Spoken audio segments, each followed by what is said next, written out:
दोस्तों नमस्कार। भारत की राजनीति बदल रही है, भारत की संसदीय व्यवस्था करवट ले रही है। अभी तक संसद के भीतर बैठकर जो विपक्षी सांसद लकीरें खींचा करते थे, अब उन्हीं लकीरों को मिटाने के लिए तैयार हैं। यह पहली बार है कि संसद को साधने के लिए सड़क की राजनीति करनी होगी। इसको लेकर अब क्षत्रपों में भी जोश है, क्षेत्रीय पार्टियों में भी जोश है और शायद उन्हें इस बात का एहसास हो चला है कि इस देश की राष्ट्रीय राजनीति को अगर साधना है तो एक राष्ट्रीय दल की जरूरत उन्हें पड़ेगी ही। और शायद पहली बार कांग्रेस के नेता राहुल गांधी भी इस बात को समझ गए हैं कि संसद के भीतर बैठकर इस देश की समस्याओं को उभारने और उछालने से, शोर मचाने से, अपने आक्रोश को जाहिर करने से या फिर बायकॉट करने से स्थितियां अनुकूल नहीं होगी। लोगों के बीच जाना होगा, लोगों की तरह ही विरोध करना होगा। और शायद पहली बार बीते 7 बरस की राजनीति के दौर में संसद को एक थिएटर के तौर पर देखने की स्थिति विपक्षी नेताओं में भी आ गई है।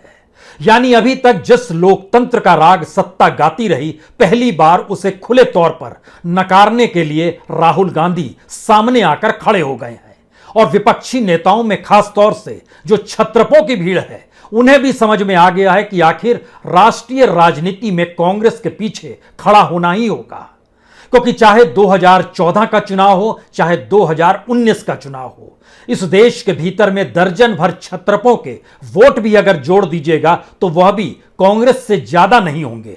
यानी बीजेपी को साधने के लिए सबको एकजुट होकर किसी ना किसी के पीछे तो खड़ा होना ही होगा। और शायद यह भी एक बड़ा बदलाव है कि राहुल गांधी अगुवाई करने को तैयार हो चले हैं।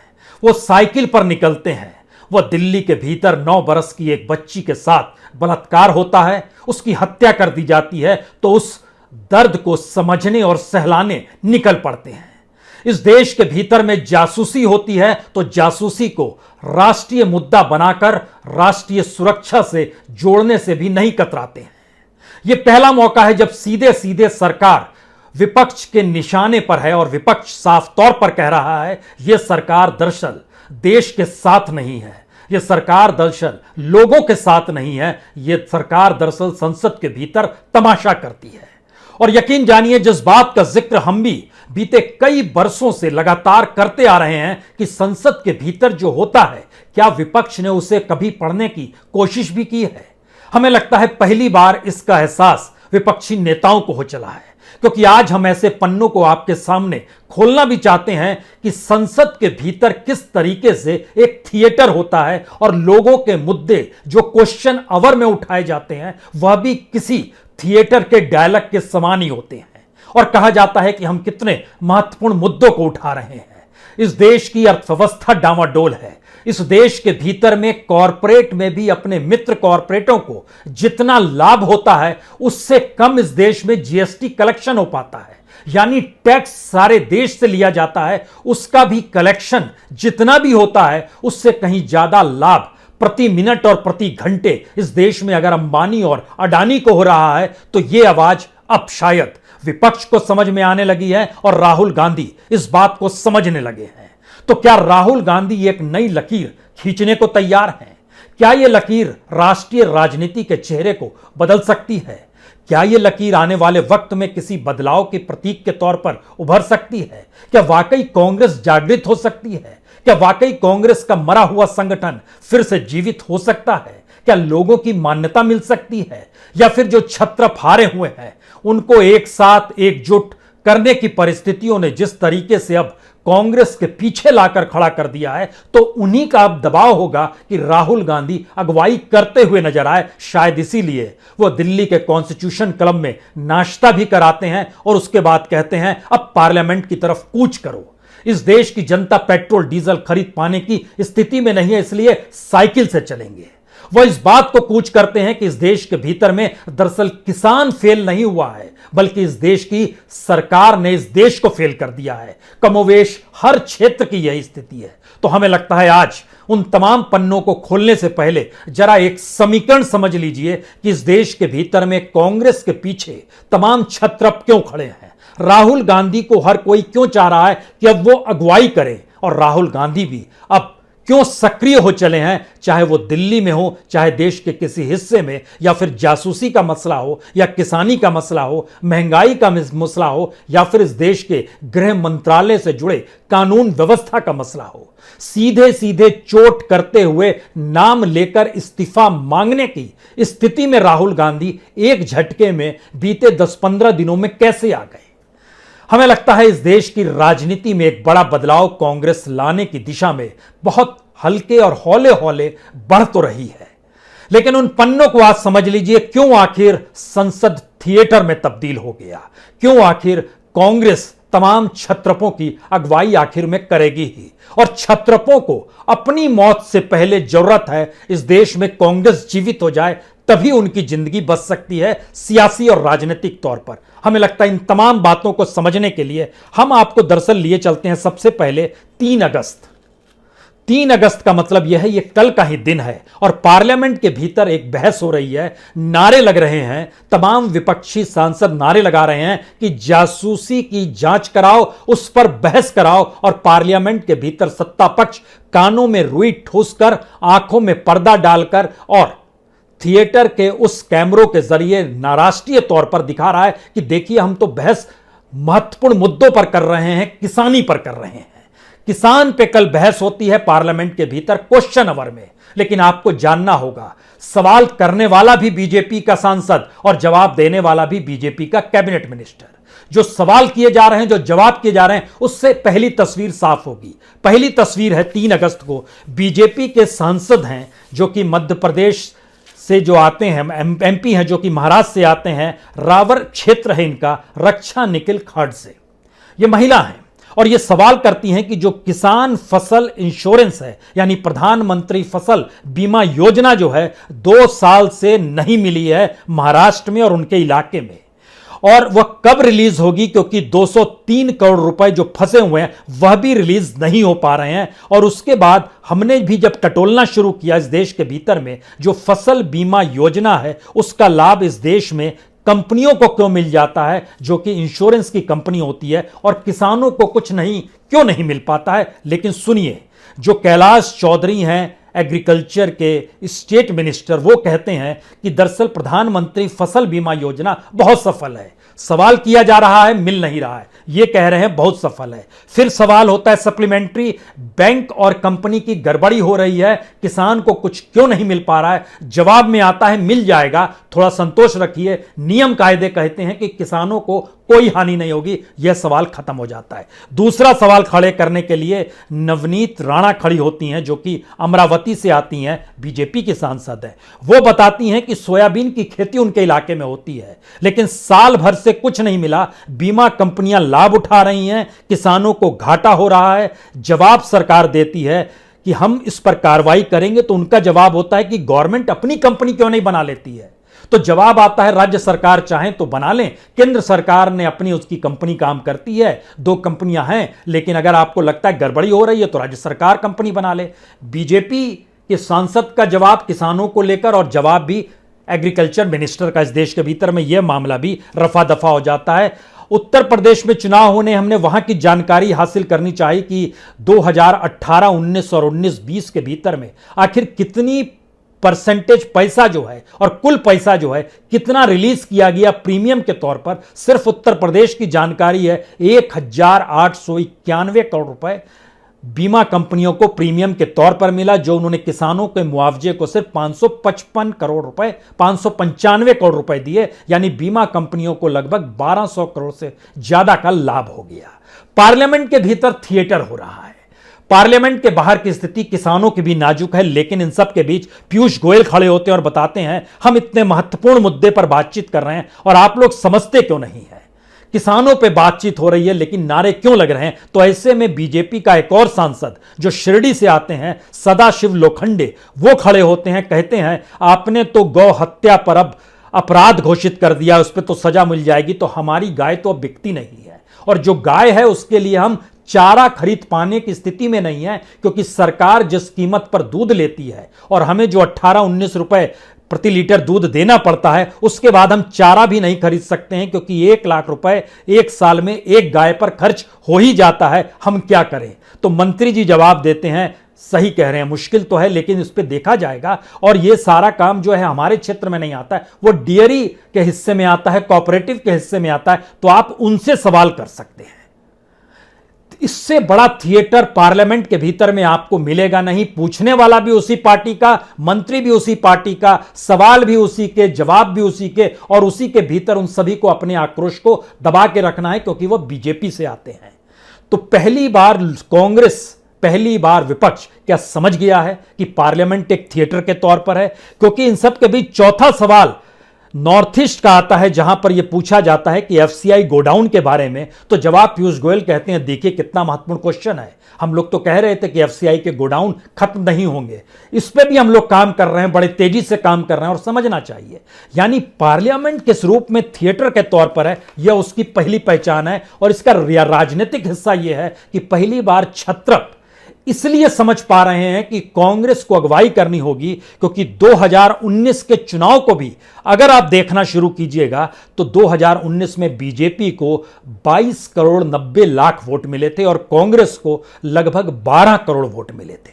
यानी 10 करोड़ पीछे थी वह बीजेपी से वोटों की तादाद में। लेकिन इस देश के छत्रप जिन्होंने आज पत्र भेजा है कांग्रेस के मल्लिकार्जुन खड़गे की अगुवाई में कि पहले आप जासूसी पे जांच तो कराइए, और जासूसी को लेकर जब इजराइल में जांच हो रही है, फ्रांस में जांच हो रही है, अमेरिका के अखबार रंगे हुए हैं, दुनिया भर में इस बात को लेकर शोर है, और आप कुछ कहते क्यों नहीं है? और पार्लियामेंट के भीतर जासूसी पर सुनवाई क्यों नहीं करते हैं? इस देश के भीतर में आप क्या किसी की भी बात सुनना शुरू कर देंगे? वह पॉलिटिकल पार्टी का लीडर हो, वो जर्नलिस्ट हो, वो मानवाधिकार कार्यकर्ता हो, वह इस देश में अलग अलग राज्यों के मुख्यमंत्री के तौर पर मौजूद हो, ब्यूरोक्रेट्स हो, कॉन्स्टिट्यूशन इंस्टीट्यूशन से जुड़ा हुआ ब्यूरोक्रेट हो, सबकी आप अपने तौर पर जासूसी करेंगे कि आपकी सत्ता को कहीं कोई खतरा तो नहीं है? तो यह तो कॉन्स्टिट्यूशन का हनन है, क्योंकि कॉन्स्टिट्यूशन तो चेक एंड बैलेंस की इजाजत देता है, लेकिन आप उस चेक एंड बैलेंस को भी एक तरफा करना चाहते हैं।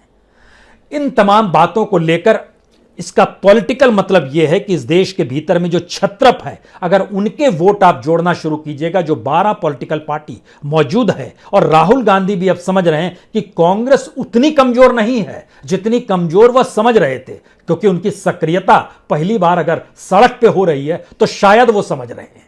और कांग्रेस भी अब इस बात को समझने लगी है, क्योंकि कांग्रेस को अगर 12 करोड़ वोट मिले थे, एग्जैक्ट वोट 11 करोड़ 94 लाख।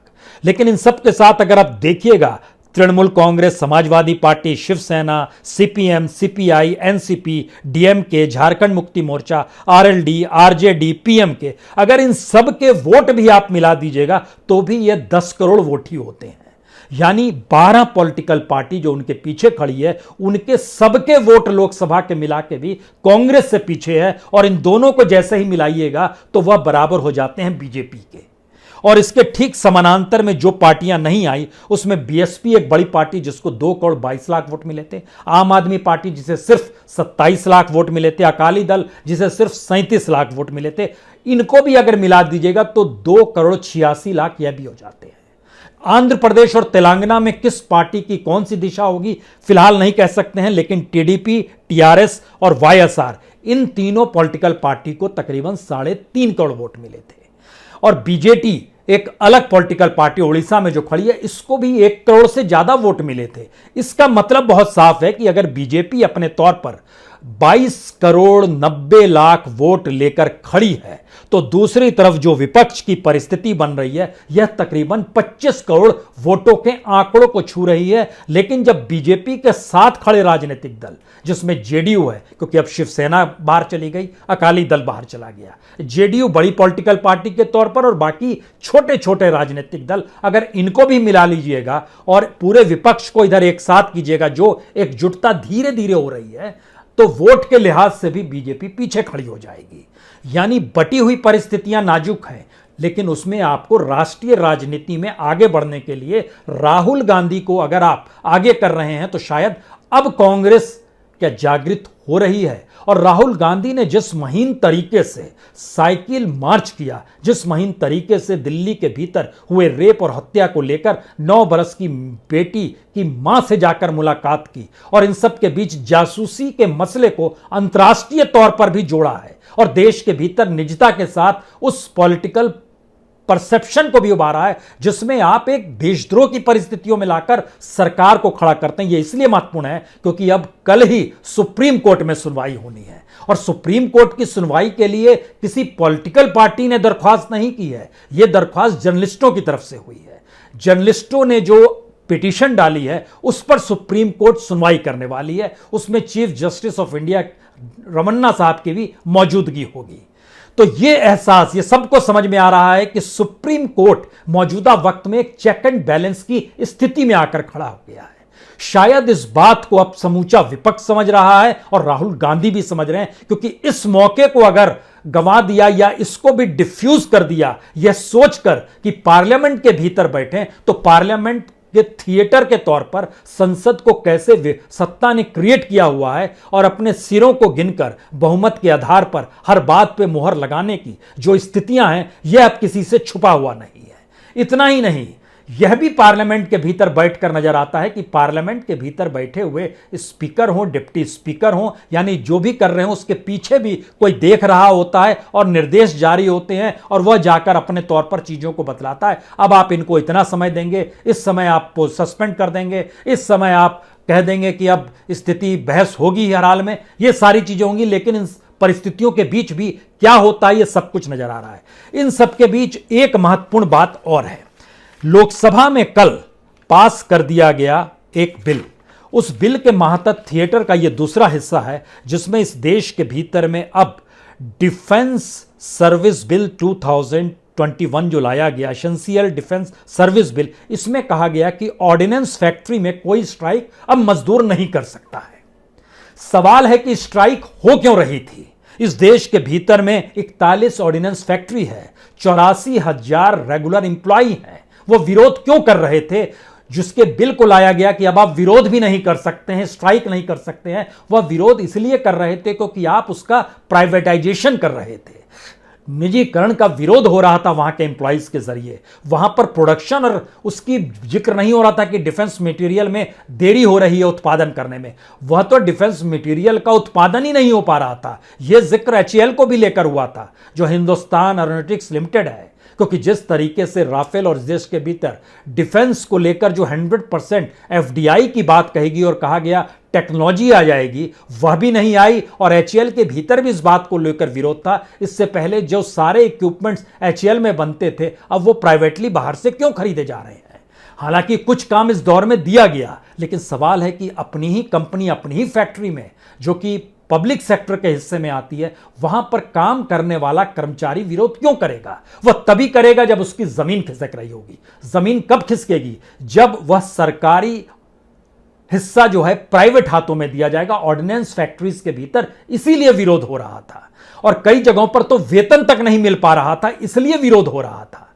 लेकिन अब वह बिल भी चुपके से ले आया गया, उस पर मोहर लगा दी गई और उसमें कोई डिस्कशन, कहीं कुछ नहीं हुआ। इसके ठीक पैरेलल में एक आईबीसी भी लाया गया, जो कि बैंकरप्सी कोड के तहत है, वह भी बिल ले आया गया। उस बैंकरप्सी कोर्ट ने इस देश के भीतर में कॉरपोरेट को कितनी राहत दे दी है, जो कि बैंकों से एनपीए उठा लेते हैं और पैसा नहीं लौटाते हैं और खुद को दिवालिया घोषित करके आईबीसी के जरिए किस तरीके से रियायत भी पा जाते हैं, पैसा भी मिल जाता है और रिटर्न ऑफ भी सरकार उनके द्वारा लिए गए कर्ज को कर देती है। ये एक लंबी फहरिस्त है। तो क्या पहली बार समूचा विपक्ष समझ रहा है, पहली बार कांग्रेस समझ रही है, पहली बार राहुल गांधी समझ रहे हैं कि दरअसल पार्लियामेंट के भीतर जो कुछ बहुमत के नाम पर हो रहा है, अब उससे निकलकर जनता के बीच जाना होगा। और यह एक मोटी लकीर खींची जा रही है। यह मोटी लकीर, अभी तक ध्यान दीजिए, इस देश के भीतर में नाम लिए जाते थे अंबानीज और अडानीज के। हमें लगा इस बात को जानना चाहिए। आपको जानकर हैरत होगी, इस देश के भीतर में जनवरी से जुलाई तक का जो जीएसटी कलेक्शन हुआ है, यानी 7 महीने में जो जीएसटी कलेक्शन होता है, वह 8,10,000 करोड़ होता है। लेकिन इस देश के भीतर में क्या आपने कल्पना किया है कि कितनी बड़ी तादाद में इस देश में अंबानीज और अडानी की कमाई होती है। उसको जब जोड़ के हमने निकालना शुरू किया तो पता चला कि एक साल में कमाई अंबानीज की कंपनियों की 5,59,400 करोड़ एक साल में। और एक साल के भीतर में अगर आप जीएसटी कलेक्शन को देखिएगा तो वह भी लगभग 11-12 लाख तक पहुंचता है। डायरेक्ट कलेक्शन, इनडायरेक्ट कलेक्शन, इन सबको जोड़ना शुरू कीजिएगा तो अगर अंबानी और अडानी की कमाई को आप समझना शुरू कर दीजिएगा तो इसको इससे भी समझ जाइए कि अडानी की कंपनी जो है यह 75 करोड़ रुपया जो है हर घंटे कमा लेती है, और दूसरी तरफ जो अंबानी की कंपनी है वह अपने तौर पर 65 करोड़ रुपया हर घंटे कमा लेती है। यह एक स्थिति बतलाती है कि आखिर किस रफ्तार से इनकी कमाई होती है, और इनकी कमाई जो 65 करोड़ पर घंटे के हिसाब से अंबानी की हो रही है, उसमें आप सोचिए भारत के भीतर की इकोनॉमी ढही जा रही है, लेकिन दूसरी तरफ इनकी इकोनॉमी बढ़ती चली जा रही है।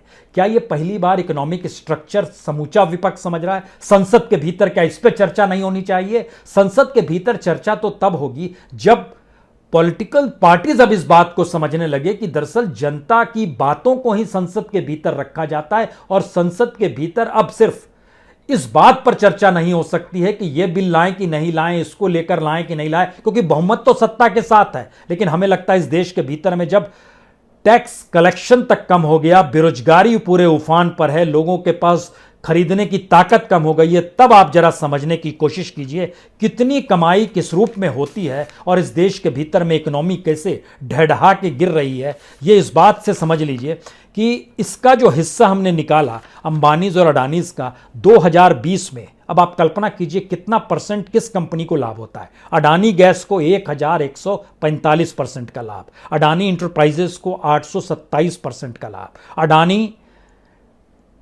ट्रांसमिशन को 617% का लाभ, अडानी ग्रीन एनर्जी को 433% का लाभ, अडानी पावर को 190% का लाभ। ये अडानी की कंपनी है। दूसरी तरफ जो कमाई होती है इनकी पर आवर, जो 65 करोड़ हम बोल रहे थे, उसको अगर 1 मिनट में कन्वर्ट कर दीजिएगा तो ये तकरीबन आपको 1 करोड़ 10 लाख के लगभग बनेगा। अब आप जरा कल्पना शुरू कीजिए कि अंबानीज हर मिनट में ऑयल, केमिकल, गैस से 5,60,000 रुपए 1 मिनट में कमा लेते हैं, डिजिटल सर्विस से 3 लाख रुपए हर मिनट में कमा लेते हैं, रिटेल सेक्टर से 80,000 पर मिनट में कमा लेते हैं, फाइनेंशियल सर्विस से 60,000 पर मिनट में कमा लेते हैं, और जो जियो का जिक्र होता है ना, जो आपके हाथ में मोबाइल रहता है, उससे कमाई पर मिनट 2,80,000 की है। यानी भारत की इकोनॉमी कहां समा गई, और भारत की पूरी प्रोसेस के भीतर में जब सरकार जासूसी करा रही है, किसानों के आंदोलन को फेल करारने की दिशा में है, तो इस देश के अगर इकोनॉमिक स्ट्रक्चर को देखिएगा तो आपको लगेगा यह देश फेल हो गया।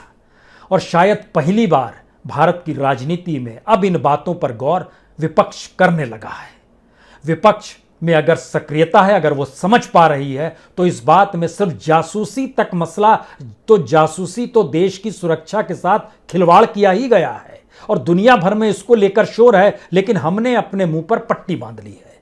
इस देश के भीतर की इकोनॉमी जितनी क्रूर तरीके से कहीं इतना एक्सप्लॉइट किया गया, वो पहली बार नजर आ रहा है। तो क्या वाकई अब इसकी समझ राजनीतिक दलों में आ गई है कि पार्लियामेंट के भीतर बैठकर पार्लियामेंट को सफल नहीं बनाया जा सकता है, बल्कि जनता के भीतर जाकर, जनता के बीच से आवाज उठाकर इस पार्लियामेंट की उम्मीद और गरिमा को बरकरार रखा जा सकता है। गरिमा का मतलब यह नहीं होता है कि आप पार्लियामेंट के भीतर सिर्फ थिएटर करते रहें, घंटों बहस करते रहें, और थिएटर के साथ 1 घंटा आपने क्वेश्चन आवर में जी लिया, उसके बाद एक इश्यू पर किसी को डिस्कशन में लगा दिया, उसके बाद स्पीकर महोदय कुछ कह रहे हैं अपने तौर पर जो सत्ता पक्ष के अनुकूल होगा, सत्ता की तरफ से खड़े हुए नेता अपनी बात रखेंगे, विपक्ष के नेता को 5 मिनट का समय दे दिया जाएगा, आप भी कह लीजिए। यही लोकतंत्र है। लोकतंत्र तो लोगों से जुड़ा था और लोगों का संकट बढ़ते जा रहा है। तो क्या यह माना जाए इस देश के भीतर में विपक्षी राजनीतिक दलों की बुद्धि पहली बार जाग गई है? क्या यह माना जाए कि अब जिस राजनीतिक घोड़े पर राहुल गांधी सवार है वह अब बहुत तेजी से चल पड़ा है? या यह माना जाए कि राहुल गांधी की सक्रियता क्या समूचे विपक्ष को एकजुट कर देगी? क्या यह माना जाए इस देश की इस राजनीति और सियासत करवट ले रही है? क्या यह माना जाए कि अब चुनौती संसद के भीतर नहीं, संसद के बाहर से होगी? क्या यह माना जाए कि संसद की गरिमा को बरकरार रखने के लिए अब जनता के भीतर आंदोलन के मूड पैदा होंगे? क्या यह माना जाए अब विपक्षी दल उस बात की अगुवाई करने को तैयार है जहां पर अभी तक उसने जो भी करप्शन के नाम पर, जो भी क्रिमिनलाइजेशन ऑफ पॉलिटिक्स के नाम पर अपने आप को डाइल्यूट किया, वो समझदार हो गया है? ये सारे सवाल हैं। लेकिन भारत की राजनीति में बदलाव की जरूरत है। अगर इस मौके पर बदलाव नहीं, और अब कल जब हम आपसे जुड़ेंगे तो बड़ा महत्वपूर्ण दिन है कल का, क्योंकि सुप्रीम कोर्ट में सुनवाई होनी है और सुप्रीम कोर्ट जासूसी के मुद्दे पर क्या कहता है, क्या निर्णय लेता है, क्या नोटिस देता है, उसके शब्द क्या होंगे, ये बड़े मायने रखेंगे। ये चेक एंड बैलेंस की स्थिति है, डेमोक्रेसी को बचाने की स्थिति है, इस देश के कॉन्स्टिट्यूशन की व्याख्या की स्थिति है, इस देश की सत्ता की तानाशाही की परिस्थितियों को आकलन करने की स्थिति है, इस देश की विपक्ष की राजनीति को जगाने की परिस्थिति है, इस देश की जनता के साथ जो परिस्थितियां लगातार मुंह बाए खड़ी है उसे संभालने की स्थिति है। जो सोचना है सोचिए, कल इसी बात पर आपसे जुड़ेंगे। लेकिन भारत की राजनीति करवट ले ले तो एक अच्छी बात होगी। बहुत बहुत शुक्रिया, बहुत बहुत शुक्रिया।